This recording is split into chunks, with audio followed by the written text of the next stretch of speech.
Irmãos, boa noite. Graças a Deus pela oportunidade de estar com vocês e juntos partilharmos a palavra de Deus nesse tema que é o tema da segunda conferência, os fundamentos da Reforma Protestante. Ontem nós começamos falando a respeito do tema da depravação total, que é revelada pela lei que nos foi dada. E tentamos fazer a interpretação de Romanos capítulo 7, uma passagem reconhecidamente difícil. O objetivo foi mostrar, independente de qual seja a nossa posição adotada com respeito ao eu de Romanos 7, o nosso alvo era mostrar a completa inabilidade do homem de obedecer às demandas de Deus sem a graça de Jesus Cristo. E era o tema, um dos temas centrais da Reforma Protestante.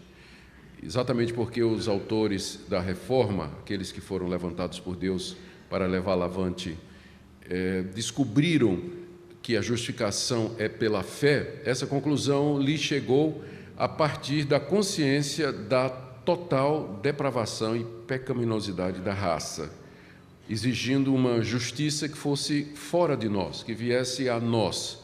A nossa justiça diante de Deus não pode proceder de nós, porque nós somos aquilo que Romanos 7 descreve. O homem no seu melhor, tentando agradar a Deus, mas se vendo completamente impossibilitado, sabendo o que deve fazer, tendo consciência clara das suas obrigações, mas falhando miseravelmente a cada tentativa de agradar a Deus pelos seus esforços, o que então levanta aquele grito no final de Romanos 7, quem me livrará do corpo dessa morte, dessa situação? E a resposta é Jesus Cristo. Depois, no segundo momento, nós nos debruçamos sobre a questão da eleição e da predestinação.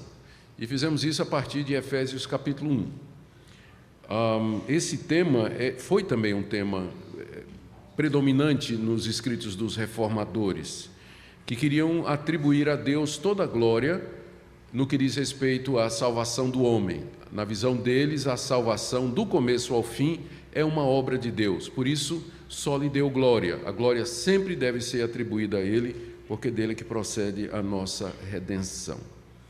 Também nós vimos que a plena compreensão dos mistérios de Deus no que diz respeito aos seus decretos e a eleição de alguns para a salvação e não de outros, nós vimos que isso, a compreensão plena nos escapa, porque nós dependemos do que está escrito para entender os mistérios de Deus, de outra forma não saberíamos. E a Escritura não nos traz todas as informações a respeito dos mistérios de Deus no que diz respeito à maneira como Ele governa o mundo. Então, nós não sabemos critérios, não sabemos por que A e não B, algumas informações nos faltam e a gente deve, então, contemplar esse mistério com humildade e agradecer a Deus que a plena compreensão dele não é uma condição para a salvação, senão nenhum de nós aqui provavelmente seria salvo. E hoje nós vamos para o terceiro fundamento que gostaríamos de trazer para os irmãos, que é a doutrina da justificação pela fé, e quero falar dela a partir de Romanos capítulo 3. Romanos capítulo 3, onde nós vamos falar do que Paulo ensina aqui, a perdição de todos e a justificação pela fé em Cristo Jesus. Vamos orar mais uma vez, pedindo que o nosso Deus nos conduza na compreensão da sua palavra. Senhor, nós precisamos iluminação para podermos conhecer a tua verdade, e nós sabemos que tu desejas, ó Deus, guiar o teu povo nessa verdade. Por isso que agora nós te suplicamos que teu Espírito nos conduza a cada passo na interpretação da Escritura, trazendo conhecimento verdadeiro, mudança de vida, disposição para a obediência, renovação da nossa fé, consolo nas dificuldades, paz nas tribulações. Que teu Espírito use a palavra na vida de cada um nessa noite, é o que pedimos em nome de Jesus. Amém. Vamos só contextualizar Romanos capítulo 3, para que tendo a visão geral, a interpretação de uma passagem particular fique mais fácil. Aqui nos capítulos, Romanos 3 está dentro da parte inicial de Romanos, da carta aos Romanos, que eu mencionei ontem, onde Paulo fala da perdição de toda a raça humana. No capítulo 1, ele ensina a perdição dos gentios. No capítulo 2, ele fala da perdição dos judeus. De 1 a 5, ele diz que os judeus estão condenados exatamente como os gentios, embora a base seja diferente. Os gentios serão condenados porque rejeitaram a revelação de Deus na natureza e na consciência. Os judeus serão condenados porque rejeitaram a revelação da lei de Moisés que lhes foi dada. Isso porque Deus não faz acepção de pessoas. No julgamento, ele estará observando o procedimento e as obras de cada um, capítulo 2, de 6 a 11. E no juízo, a lei vai desempenhar um papel predominante. Ela vai servir de base para o julgamento dos judeus, a lei escrita, e a lei gravada no coração e na consciência dos gentios vai servir de base para a condenação deles. Portanto, os judeus são indesculpáveis. 2, de 17 a 24, mesmo que eles condenavam os gentios, mesmo que criticavam o comportamento dos pagãos, mas eles mesmos não cumpriam a lei que haviam recebido de Deus. E Paulo termina o capítulo 2 dizendo quem é o verdadeiro judeu. Isso porque ele queria quebrar aquela justiça própria, autoconfiança do judeu, pelo fato de ter nascido no povo escolhido de Deus na antiga aliança, de ser descendente de Abraão. Paulo explica que o verdadeiro judeu não é aquele que é judeu segundo a carne, mas é aquele que é judeu espiritualmente, cuja circuncisão é do coração e cujo louvor procede de Deus e não dos homens. E aqui, então, no capítulo 3, ele continua a tratar da questão dos judeus e ele fecha o capítulo 3, fecha o assunto em meados do capítulo 3, com a conclusão de que todos estão perdidos. E aí, na metade do capítulo 3 até o final, que é a parte onde nós vamos enfocar, ele fala que agora, mediante Jesus Cristo, Deus justifica pela fé, graciosamente, tanto gentios como judeus. E essa foi a doutrina que deu início à reforma protestante, esse conhecimento, esse discernimento da maneira como Deus justifica o pecador, foi o que motivou Lutero, em primeiro lugar, a provocar aquela discussão com os doutores da Igreja Católica sobre a forma como Deus salva o homem, partindo da sua própria experiência. O capítulo 3, então, ele pode ser dividido da seguinte maneira, essa é a estrutura dele. Nos versículos de 1 a 5, Paulo responde a objeções quanto ao que ele disse no capítulo anterior. Porque do jeito que ele falou no capítulo 2, o judeu poderia dizer, mas então qual é a vantagem de ter sido judeu? Por que Deus escolheu uma nação e um povo e lhe deu a lei? Isso não os coloca em vantagem nenhuma com relação aos demais povos? Paulo responde isso nos versos de 1 a 5. Depois do verso 6 ao verso 18, Paulo continua dizendo que eles não têm vantagem nenhuma sobre os gentios, porque eles, mesmo tendo recebido a lei, na verdade não obedecem à lei e são pecadores diante de Deus, igualmente culpados como os gentios. De 19 a 20, Paulo explica por que é que a lei foi dada. Não foi para garantir privilégios a uma nação em particular, mas ela tinha como objetivo encerrar a todos debaixo do pecado, para que ficasse claro que a salvação tinha de vir de Deus. Lei tem a ver com carne, nossa natureza pecaminosa, nossa autojustiça, nossos esforços pessoais e, consequentemente, o nosso fracasso. Daí Romanos 7. Deus encerrou toda a humanidade debaixo da lei para que, então, a salvação, a justificação pela fé em Jesus Cristo pudesse ser oferecido a todos. Era isso que o judeu não havia compreendido, a razão de ser da lei.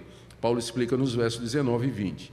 E a partir de 21 até 31, então, ele apresenta pela primeira vez na carta, de uma maneira muito direta e clara, como Deus justifica os pecadores, mediante a fé em Jesus Cristo, justificação essa que vale tanto para judeus como para gentios. Vamos então começar com 3 de 1 a 8, mas eu vou apenas dar o resumo porque eu quero concentrar, na verdade 3 de 1 a 18, nós vamos passar rapidamente por aí, porque eu quero concentrar 19 a 31, que é onde Paulo faz a apresentação da justificação pela fé. Qual o objetivo de Paulo aqui nessa passagem? Vamos ler. Qual é, pois, a vantagem do judeu? Ou qual é a utilidade da circuncisão? Muita, sob todos os aspectos. Principalmente porque aos judeus foram confiados os oráculos de Deus. E daí? Se alguns não creram, a incredulidade deles virá desfazer a fidelidade de Deus? De maneira nenhuma. Seja Deus verdadeiro e mentiroso todo homem, segundo está escrito. Aí faz uma citação do Salmo 51. Para seres justificado nas tuas palavras e venhas a vencer quando fores julgado. Paulo continua. Mas se a nossa justiça traz à lume a justiça de Deus, que diremos? Porventura será Deus injusto por aplicar sua ira? Falo como homem.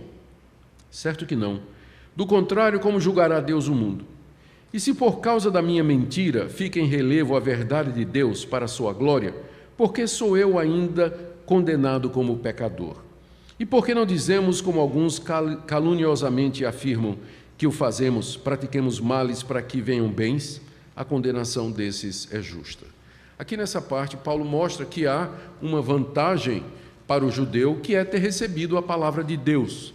Infelizmente, muitos judeus não creram na palavra que lhes foi revelada no Antigo Testamento, pelos profetas, através de Moisés, os Salmos de Davi, os livros históricos. Muitos não creram nela, mas isso não anula a fidelidade de Deus, ou seja, apesar da nação de Israel ter desvirtuado o conhecimento que lhe foi dado na lei, isso não fez com que Deus invalidasse a aliança com a nação. Tanto é que enviou o Messias prometido, ele continuou no seu propósito de, da descendência de Israel, trazer o Messias, e ele castiga o judeu incrédulo.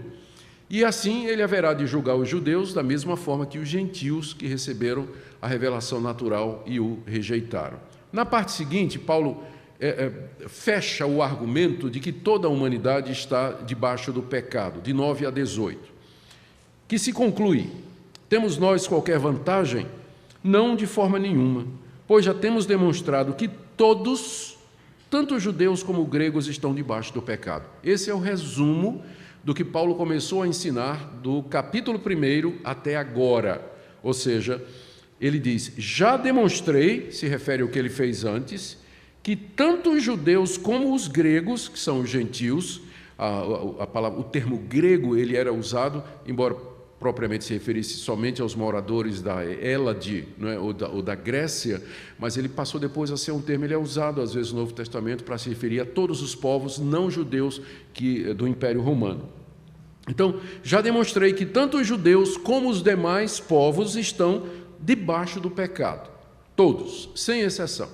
Judeus e gentios, todos estão debaixo do pecado, encerrados debaixo da condenação pela desobediência à revelação que eles receberam.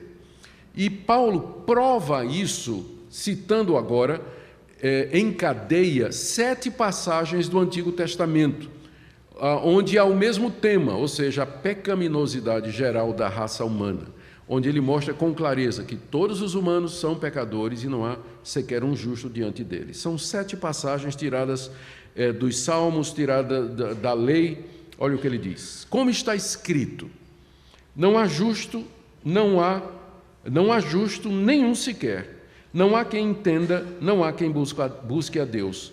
Todos se extraviaram e a uma se fizeram inúteis, não há quem faça o bem, não há nenhum sequer. Essa é uma citação conjunta do Salmo 14 e do Salmo 53. Paulo combina as duas. Em seguida ele continua: a garganta deles é um sepulcro aberto, com a língua urdem engano, veneno de víbora está nos seus lábios. Isso aqui é uma combinação do Salmo 5 com o Salmo 140. A boca eles a têm cheia de maldição e de amargura, é o Salmo 10.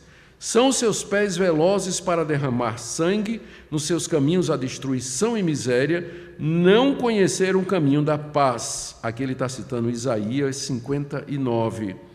E não há temor de Deus diante de seus olhos, citação do Salmo 36. Paulo fecha a sua argumentação citando como prova passagens do Antigo Testamento, que era recebido pelos judeus como a palavra de Deus, que provam o ponto dele. Já no Antigo Testamento, Deus já tinha deixado claro, como essas passagens mostram, a pecaminosidade geral da raça humana e a sua situação de condenação absoluta. Ou seja, nós não precisamos do Novo Testamento, bastaria o Antigo para saber que a lei nunca poderia ter sido dada como caminho de salvação, porque a própria lei revela o estado de pecaminosidade e condenação em que a raça humana se encontra. E com isso, Paulo fecha a boca do judeu, corta qualquer motivo de arrogância ou confiança própria e os coloca em mesmo pé de igualdade que os gregos, ou seja, dependente de um Salvador, de uma salvação externa que possa livrá-lo da justa condenação. E é aqui, então, que a gente entra no verso 19 até o 31, onde Paulo vai apresentar a doutrina da justificação pela fé.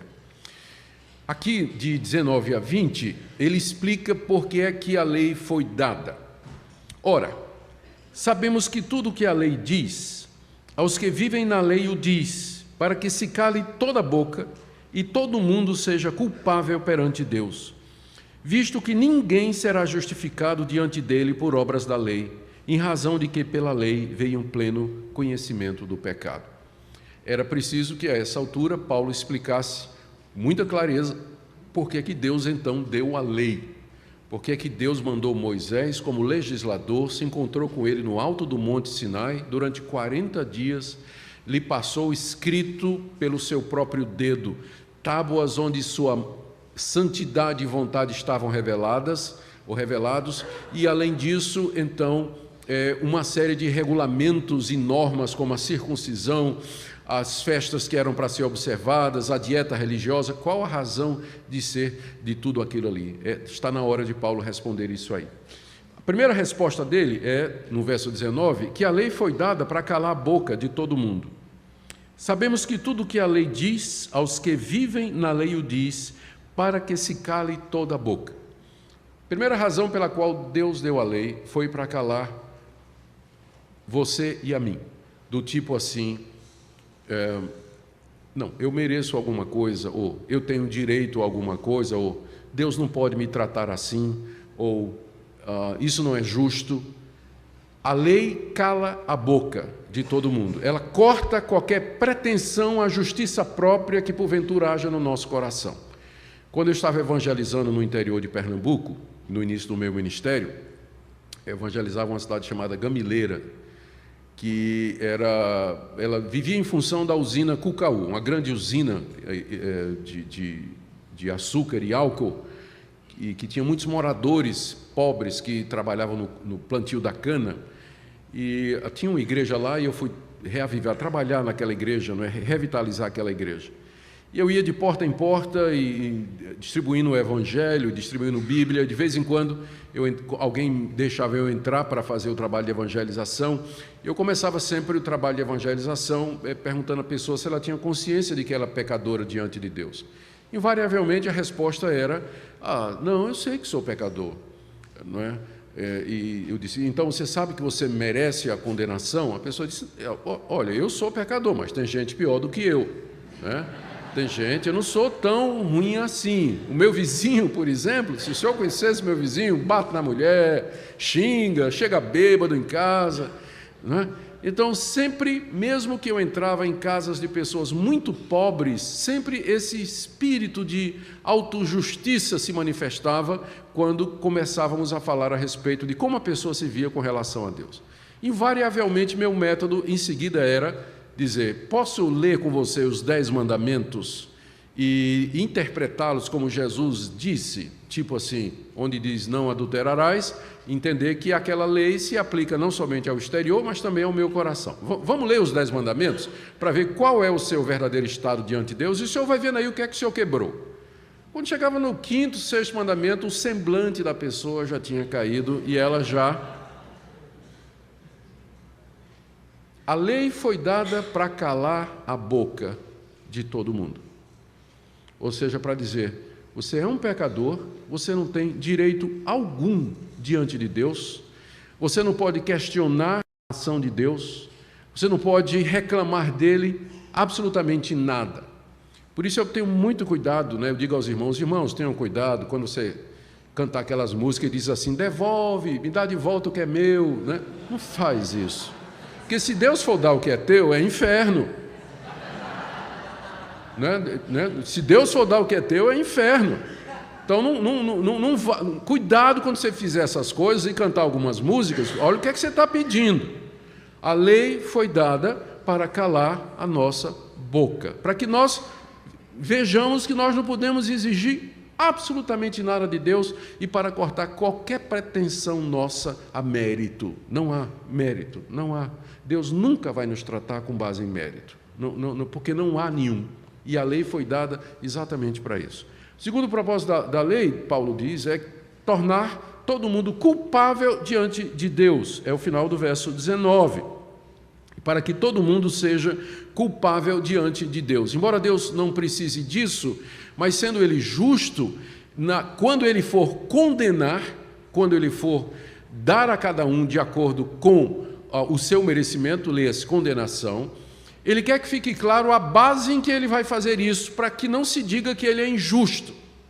Então, para que o homem se fizesse condenável, ou seja, para que a condenação do homem ficasse clara, a lei foi dada para dizer, ele é condenado porque ele não segue a lei, ele não obedece os padrões de santidade do seu Criador, ele vira as costas para aquele que o fez, ele caminha na sua independência arrogante, ele vive para si próprio, ele destrói o seu semelhante, ignorando o Criador e aquele que é Senhor de todas as coisas. Então, a vontade do Criador foi dada a ele, quer seja na lei escrita, quer gravada no coração, na consciência, na glória de Deus, na natureza ao nosso redor. O homem sabe que Deus existe e ele tem um conceito do certo e do errado, uma ética mínima no coração dele, e ele será condenado exatamente por isso. Então, a lei ela é dada para dizer em que base Deus vai condenar a humanidade, que é exatamente por desobedecer à revelação de Deus.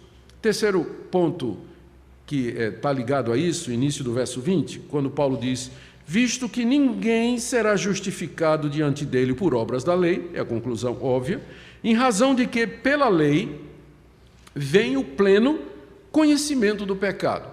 O conhecimento do pecado já é dado aos gentios. Em Romanos 1, verso 18, Paulo diz assim, a ira de Deus se revela do céu. É uma referência à revelação natural. Então, a natureza diz alguma coisa, que há um Deus e que esse Deus está irado. É a revelação natural. Mais adiante, no verso 20 do capítulo 1, Paulo diz assim, as coisas invisíveis de Deus são claramente percebidas por meio do que foi criado desde o início do mundo, por isso esses homens são indesculpáveis. Então, pela criação, os pagãos, os índios, os povos distantes, eles sabem que há um Deus por detrás da criação e que esse Deus está irado pela desobediência deles. No verso 32 do capítulo 1, Paulo diz, eles sabem a sentença de Deus de que são dignos de morte os que tais coisas praticam. Ele está falando dos gregos, está falando dos gentios, dos pagãos. Eles sabem a sentença de Deus de que são dignos de morte aqueles que praticam estas coisas. Então, eles têm conhecimento de Deus, sim, eles são indesculpáveis e serão julgados por isso. Mas a situação do judeu é pior ainda, porque além da revelação natural e na consciência, eles receberam a revelação especial escrita, que os torna ainda mais responsáveis. E isso nos torna, nós aqui hoje, ainda mais responsáveis, porque nós temos a revelação natural, a revelação na consciência, a lei de Moisés e agora o Evangelho. Então, quem vocês acham que Deus vai julgar com maior rigor naquele dia? O crente. porque foi de todos quem teve maior luz. É quem mais sabe, é o mais iluminado. A quem muito se dá. Então, querido, é bom que você entenda como é que você vai ter que fazer para aquele dia. Porque se você não for justificado pela fé em Cristo Jesus, não tenho o que dizer diante de Deus. A condenação é claríssima e justa, se nós não formos salvos pela graça de Deus mediante Jesus Cristo. A conclusão de Paulo, no verso 20, é isso, né? Portanto, ninguém será justificado diante dele por obras da lei. O que são obras da lei? São atividades ou atitudes que se tomam em obediência àquilo que a lei manda, obras exigidas pela lei. Só que ao tentar me justificar diante de Deus pelo que eu sou, pelo que eu faço, pelos meus méritos, obedecendo ao que sua lei diz, quanto mais eu faço isso, mais o meu pecado fica evidente, porque a lei foi dada exatamente para isso. Então, a situação do homem, do ser humano, é de total desespero. Ele está condenado com justiça, ele não tem defesa, a condenação dele é muito clara, ele é apanhado em flagrante, não tem o que apresentar em termos de inocência, tipo ignorância, não sabia, e o quadro, então, é um quadro devastador de impotência e condenação. É nesse contexto agora, é contra esse relevo que Paulo apresenta a justiça de Deus mediante a fé em Jesus Cristo. Leamos de 21 a 31. Mas, agora, sem lei, se manifestou a justiça de Deus, testemunhada pela lei e pelos profetas. Justiça de Deus mediante a fé em Jesus Cristo, para todos e sobre todos os que creem, porque não há distinção, pois todos pecaram e carecem da glória de Deus, sendo justificados gratuitamente por sua graça, mediante a redenção que há em Cristo Jesus, a quem Deus propôs no seu sangue como propiciação mediante a fé, para manifestar a sua justiça, por ter Deus, na sua tolerância, deixado impunes os pecados anteriormente cometidos, tendo em vista a manifestação da sua justiça no tempo presente, para ele mesmo ser justo e o justificador daquele que tem fé em Jesus. Onde, pois, a jactância? Foi de todo excluída. Por que lei das obras? Não, pelo contrário, pela lei da fé. Concluímos, pois, que o homem é justificado pela fé, independentemente das obras da lei. É porventura Deus somente dos judeus? Não é também dos gentios? Sim, também dos gentios. Visto que Deus é um só, o qual justificará por fé o circunciso e mediante a fé o incircunciso. Anulamos, pois, a lei pela fé? Não, de maneira nenhuma, antes confirmamos a lei. Graças a Deus. A última parte do capítulo 3, onde Paulo agora diz de que maneira judeus e gentios eles podem ser salvos. Talvez a expressão mais importante aqui do capítulo 3 é essa do verso 21, mas. Porque veja o que é que vinha antes: condenação, perdição, impotência, mas. O mais indica agora a ação de Deus diante desse quadro de perdição e condenação no qual a raça humana se encontra. E Paulo introduz aqui a ação dele no cenário de perdição, dizendo que Deus agora manifesta a sua justiça, verso 21.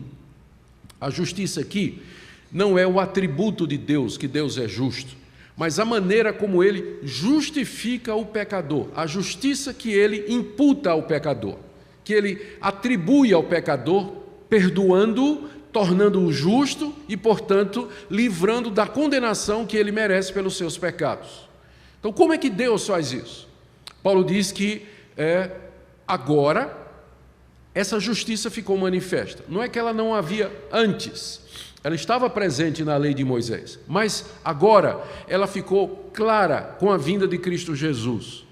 A maneira como a vinda de Cristo, sua morte e ressurreição nos iluminam a respeito desse assunto.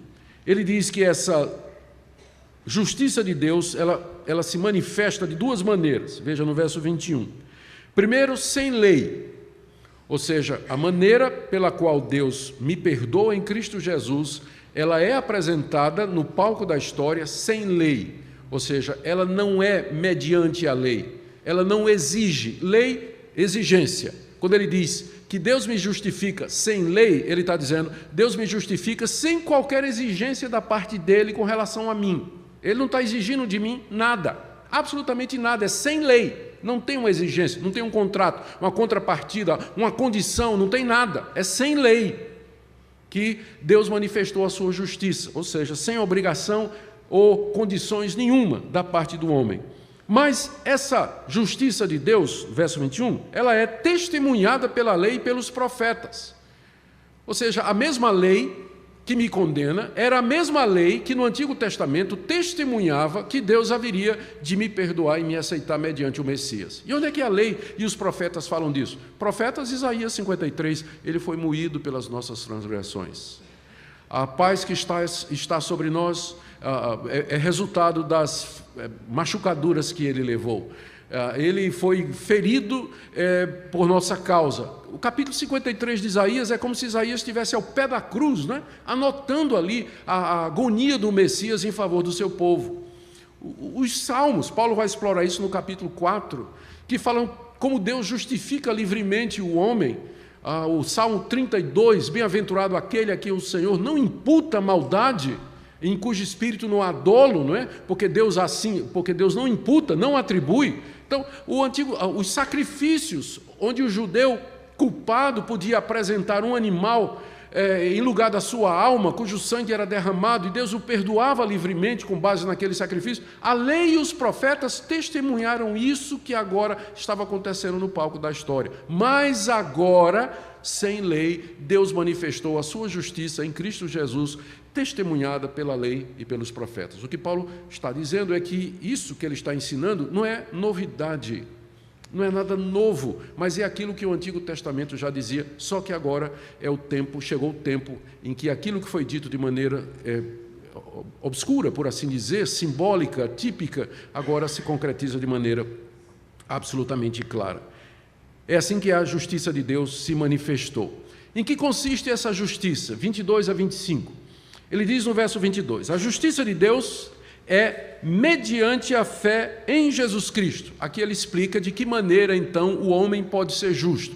Ele não vai ser justificado por obras da lei, mas então, de que maneira? A resposta é mediante a fé em Cristo Jesus. A fé é atribuída, então, é considerada, então, como o meio pelo qual essa justiça de Deus nos chega. É mediante a fé em Jesus Cristo que eu sou justificado dos meus pecados. E ele diz ainda no verso 22 que isso é, veja só, para todos os que creem, todos aqui é judeus e gentios, porque, final do verso 22, não há distinção.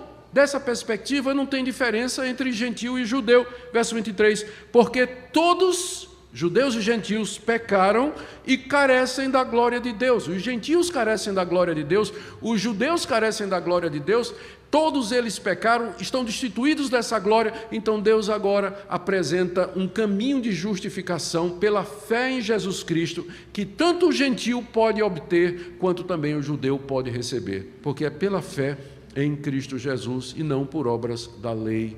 Essa é a justiça de Deus, é assim que ele se manifestou e foi assim que ele nos salvou. Ele diz ainda no verso 24, está descrevendo, né, em que consiste essa justiça, que ela é gratuita, sendo, verso 23, todos pecaram e carecem da glória de Deus, sendo justificados gratuitamente por sua graça. Há quase que uma redundância aqui, não é? Eu já comentei ontem que Paulo gosta de colocar adjetivos e advérbios no que ele diz. Veja só, somos justificados, só nisso já tem ideia da graça, não é? Somos justificados por Deus, já não é por mim, então não é por nada em mim. Então, é Deus que me justifica. Aí Paulo acrescenta, gratuitamente. Mas eu sei, não é? Porque se foi Deus que me justificou, foi gratuitamente, não foi por nada que eu fiz. Aí ele diz, pela graça. Não é? Quer dizer, ele não quer deixar a menor dúvida que a justificação do pecador é a graça de Deus, o favor não merecido de Deus, mais do que graça, porque graça nós dizemos que a graça é favor imerecido, né?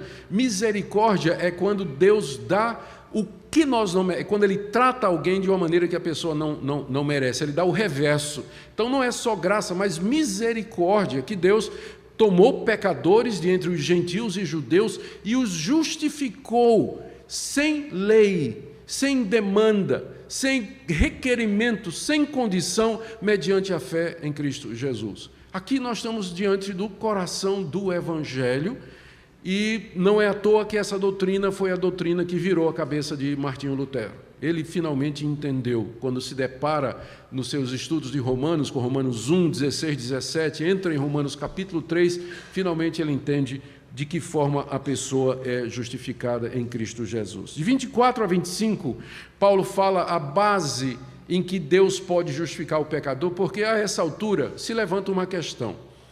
Se Deus é justo, não seria injusto Ele perdoar o culpado?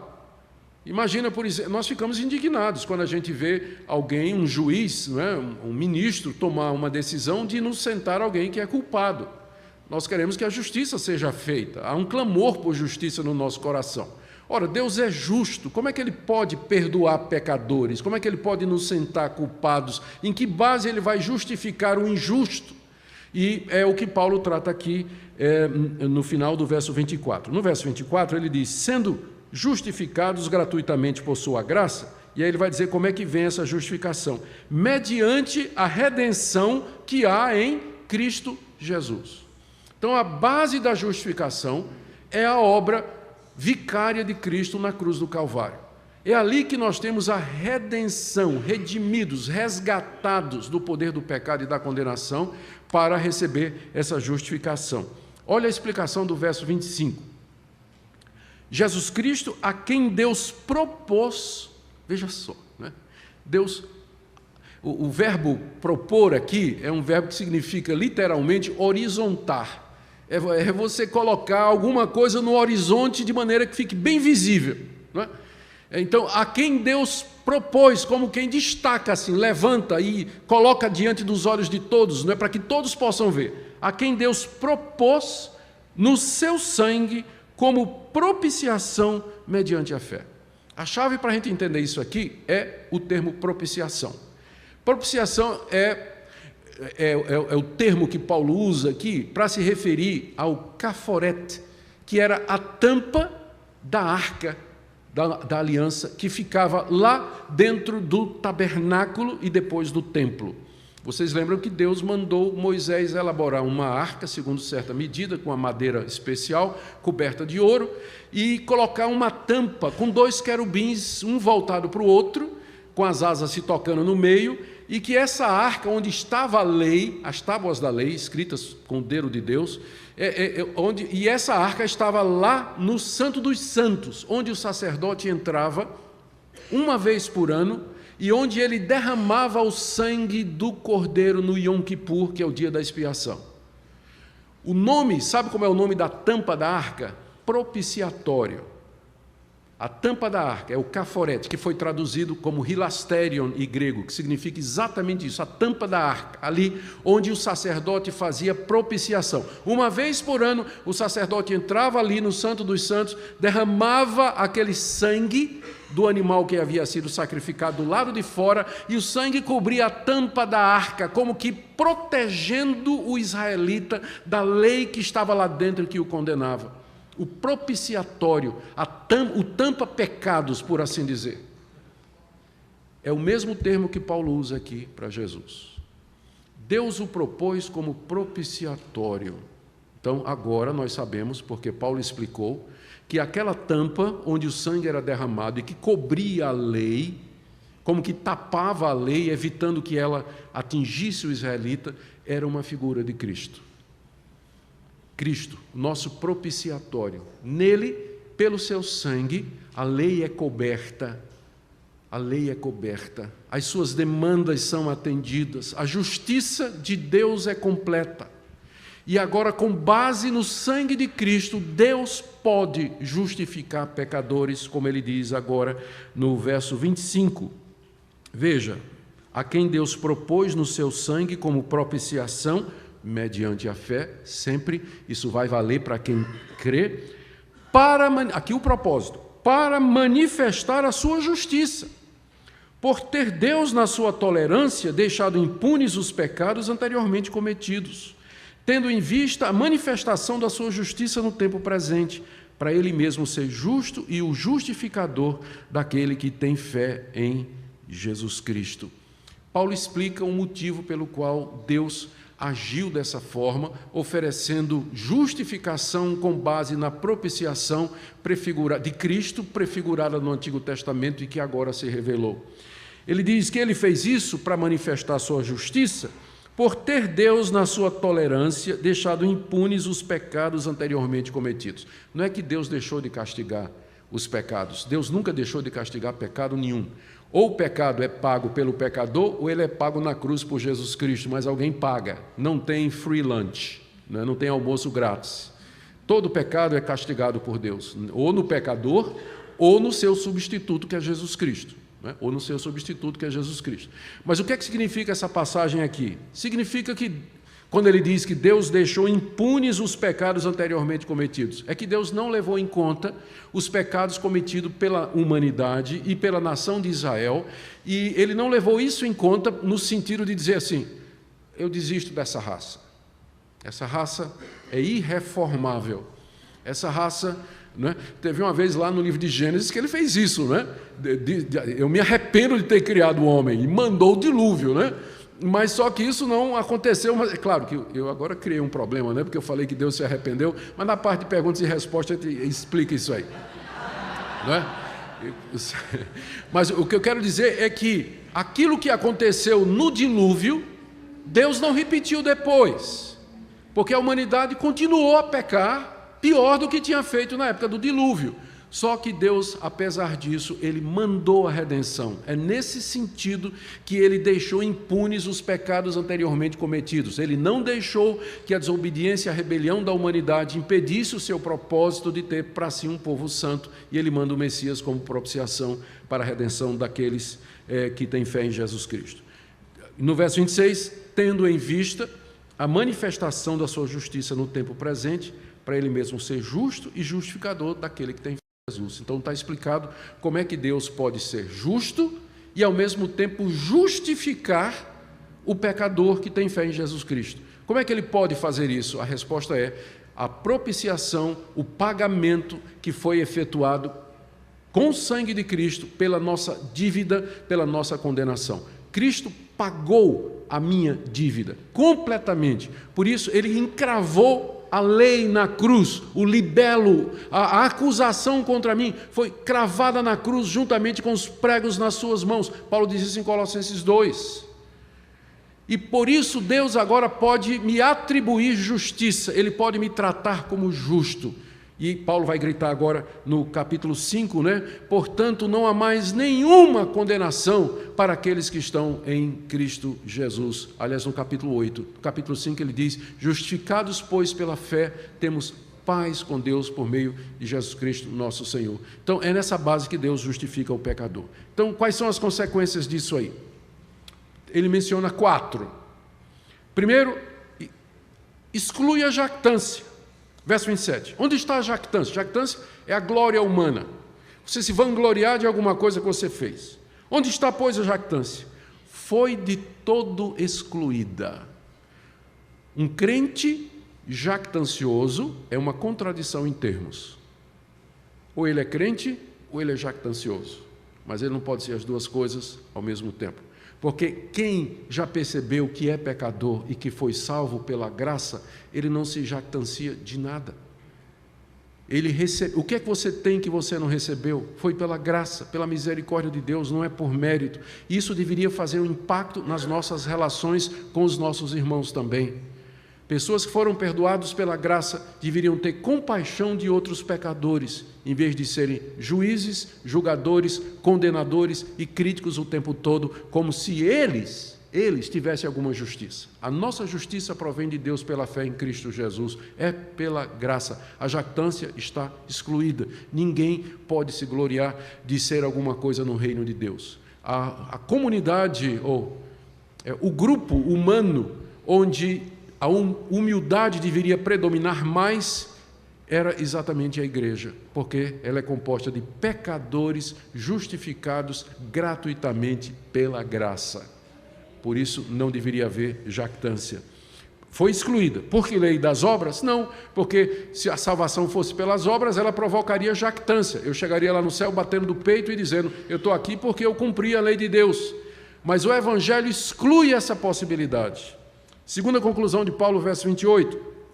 Concluímos que o homem é justificado pela fé, independentemente das obras da lei. Ele está repetindo já o que ele falou. Verso 28, 29 e 30.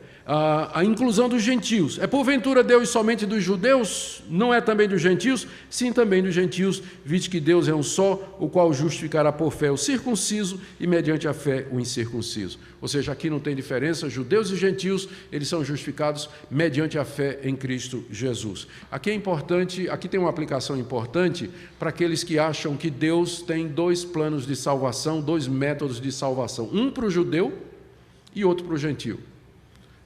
Então, como se Deus tivesse dois povos e dois sistemas de salvação. Deus nunca teve dois povos e Deus nunca teve dois sistemas de salvação. Sempre foi mediante a graça pela fé. No Antigo Testamento, pelo Messias que haveria de vir, no Novo Testamento, pelo Messias que já veio. Nunca foi por obras, nunca. Às vezes o pessoal diz assim, não, no Antigo Testamento é lei, salvação era pelas obras. No Novo Testamento é salvação pela graça. Não. No Antigo Testamento era pela graça também. Sempre foi. Só que a graça estava oferecida simbolicamente nos sacrifícios, no ministério levítico, nas promessas, nos símbolos, nos tipos. E o israelita fiel, justificado pela fé, ele tinha fé na promessa de Deus de que viria o Redentor efetuar aquela salvação da qual ele já desfrutava. Nós agora olhamos para trás e temos fé no Redentor que já veio e já efetuou a redenção que hoje eu desfruto também. Então, há essa unidade entre os dois testamentos, porque tanto os judeus como os gentios sempre foi mediante a fé em Cristo Jesus. E no verso 31, Paulo aqui faz uma espécie de uma explicação para que ele não seja mal entendido, porque até agora ele falou da lei como sendo excluída no processo de salvação. Verso 31, ele antecipa o que alguém vai dizer. Anulamos, pois, a lei pela fé? Se a salvação é pela fé, então a gente anula a lei, já que não é por lei? Resposta de Paulo, não de maneira nenhuma. Antes, confirmamos a lei. Mas em que sentido a lei é confirmada pelo Evangelho? Para começar, o Evangelho só faz sentido à luz da lei. Porque eu só vejo a necessidade de Cristo se a lei primeiro me mostrar. Enquanto a lei não me quebra, enquanto a lei não acaba com minha arrogância e minha autojustiça, eu não vejo necessidade de Cristo. Por isso que Lutero se referia à lei como sendo a marreta de Deus. A marreta de Deus para quebrar o orgulho do coração. Então o Evangelho, na verdade, ele pressupõe a lei e o trabalho da lei, de nos conduzir a Cristo Jesus. E uma vez que eu sou salvo pela fé, conduzido a Cristo pela lei, né? A lei mais ou menos é um aguilhão que me toca, né? Sabe o pessoal que conduz boi, que tem aquele aguilhão, né? Que fica, né? Então a lei, ela vem atrás e nos empurrando para Cristo, né? E quando a gente chega finalmente em Cristo, nós somos justificados pela graça, não é? Mediante a fé em Cristo Jesus, e Jesus nos manda de volta para a lei. Não é interessante isso? A lei me leva a Cristo para a salvação, e Jesus me manda de volta à lei para a santificação. Porque quando eu sou justificado pela fé, qual é a primeira reação do pecador justificado? Deus, o que é que eu posso fazer para te agradar? O Senhor me perdoou gratuitamente. O Senhor perdoou os meus pecados, eu não merecia. O que eu faço para te agradar? Resposta de Deus. Você quer me agradar? Claro, Senhor. É o desejo da minha alma. É o que eu mais quero, é viver para ti. Então anota aí. Primeiro, não terás outros deuses diante de mim. Segundo, não farás para ti imagem de escultura. Não adulterarás. Não dirás falso testemunho. Não cobiçarás nada do teu próximo. Você quer me agradar? Faça isso aí. Então a lei me leva a Cristo para a justificação e Cristo me manda de volta à lei para a santificação. Só que agora a lei ela funciona, e aqui é Calvino que falava isso, como norma de gratidão. Isso está muito claro nas confissões reformadas do lado mais helvético, não é? Lá do pessoal do continente. Eles falam muito da lei como norma de gratidão, e eu penso que eles estão absolutamente corretos. De que forma eu agrado a Deus hoje? De que forma eu mostro a minha gratidão a Deus hoje, se não seguindo no caminho que Ele me mostrou na sua lei, aquilo que lhe agrada? Então é por isso que Paulo diz, a gente está abolindo a lei com o Evangelho? Não, de maneira nenhuma. Estamos confirmando a lei. Ela continua tendo o papel na vida do cristão, não de redenção, e nunca de condenação, porque já fomos livres dela, mas como norma de gratidão e de obediência a Deus. Então, a lei é confirmada dessa maneira. Queridos, esse é um fundamento da reforma protestante. E eu penso que nós vivemos numa época em que essa doutrina precisa ser trazida de novo. Hoje em dia, eu sei que dificilmente você vai encontrar um evangélico que vai dizer que a salvação é por obras. Mas, à medida que igrejas começam a colocar programas, projetos, propósitos, campanhas, requisitos, contribuições, determinações em cima dos evangélicos, eles acabam ficando com a impressão de que eles têm que fazer alguma coisa para merecer a salvação. Então, a quantidade de evangélico nas igrejas que imagina que a salvação é por meio de Jesus Cristo, mas você tem que fazer sua parte, né? Você tem que colaborar de alguma forma, você tem que contribuir, é muito grande. Mais do que nunca, a gente tem que insistir nesse ponto. A justificação é gratuita de graça, sem lei. É a manifestação da misericórdia de Deus por conta do sacrifício de Cristo Jesus. E não há outra mensagem que possa satisfazer o nosso coração pecador. Romanos 7 mostra o que é que nós somos. Os nossos melhores esforços não dão em nada, nada, nada, por mais que a gente tente. E Deus então irrompe no cenário da história, apresentando gratuitamente, propondo no horizonte a justificação pela fé em Cristo Jesus, gratuitamente pela graça a todo aquele que crê. Que Deus nos conduza nisso, a redescobrir a doutrina da gratuidade da justificação, para que o verdadeiro evangelho seja pregado nesse país e pecadores sejam libertados do jugo da lei e do legalismo que entra em muitas igrejas. Que Deus tenha misericórdia de nós. Oremos. Te damos graças porque quiseste nos salvar, Senhor.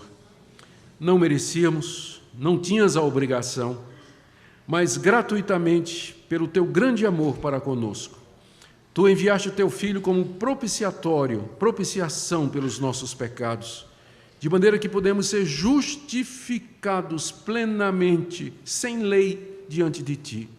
Nos ajuda a viver para a tua glória, amando a tua lei e andando nos seus caminhos em norma de gratidão. Tem misericórdia da igreja brasileira. Liberta-nos, ó Deus, em nome de Jesus. Amém.